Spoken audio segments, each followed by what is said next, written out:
Echidna is a guardian, goddess, monster, or mother of the spirits that are the alternative to the Olympians, dependent on the source. Regardless of how one views her as the mother of many of the creatures that Heracles was tasked with killing, her importance to the Greeks is without question. Echidna was the daughter of either Gaia and Tartarus, or Keto and Phorkys. Either way, the cave birth of this half-woman, half-serpent would herald a new age in the Greek pantheon, an age in which the birth of her children would present her the title of Mother of all Monsters.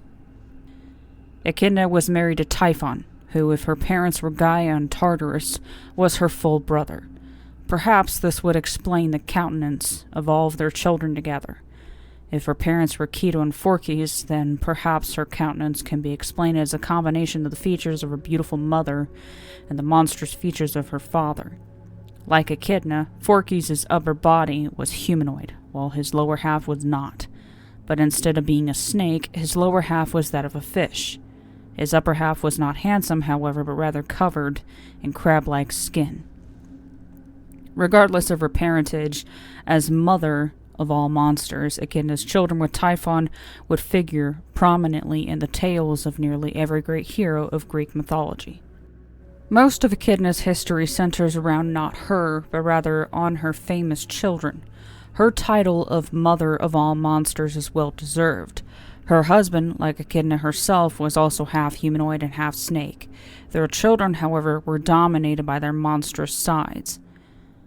One can presume that Echidna has no love lost for any of the great heroes of Greek mythology. Most of her children were overcome or killed by them. Bellerophon killed Chimera, the three-headed monster that appears to be made of leftover bits from a dragon, a goat, and a lion. Echidna's child, the Colchian dragon, was shown more mercy and merely lulled to slumber in Jason's effort to retrieve the golden fleece that it guarded. Her half-human, half-lion daughter, the Sphinx, killed herself, either by throwing herself from a cliff or devouring her own body when Oedipus was able to answer her riddles. There's very little information on her daughter Gorgon, other than at some point she became 3 daughters and not 1. Euryale, Medusa, and Sthento all shared hideous faces and hair consisting of writhing, angry serpents. Of the 3, only Medusa was mortal, which is probably why the fact of her being a child of Echidna is sometimes questioned. It is probably also why only her death is noted at the hands of Perseus. Surely the hero Echidna hated most would be Heracles. In his 12 labors, he bested or killed 6 of her children. The victim in his first labor was the Nemean lion, who would become the constellation Leo. His second labor brought him face to face with the Lernaean Hydra, and again another child of Echidna was slain. In his 4th labor, on the side portion of his quest, Heracles killed the Caucasian eagle, who may or may not have been a child of Echidna. Heracles would close out the final 3 labors harassing more of Echidna's children. On his 10th, he killed the 2-headed dog Orthrus, while stealing the giant Geryon's cattle. His 11th labor saw the death of Echidna's serpent dragon child Ladon, when he stole the golden apples in the garden of Hesperides. Finally, on his 12th labor, Heracles showed some mercy and only captured Echidna's offspring Cerberus, or perhaps the extra head was just too much for the hero. There are a couple of additional monsters from Greek mythology that are sometimes attributed to Echidna. The first is Phaia, also known as the Crommyonian sow. Theseus gets in on the action in this one, killing her and many other miscreants on his first trip to Athens.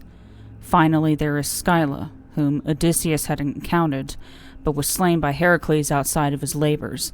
She is occasionally attributed to Echidna, but is more often linked to a coupling of Hecate and Typhon.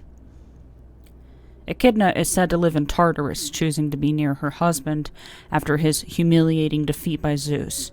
There are no further records of them having any more children after this event. Perhaps the fact that Zeus trapped Typhon underneath Mount Etna had some effect on his libido. Echidna's worship place originates in Phrygia. where she was considered to be a guardian of Earth's treasures. Earthquakes are said to be the result of her moving about, coiling and uncoiling her snake-like lower body. As such, she is often invoked to prevent or minimize damage and injury during these catastrophes.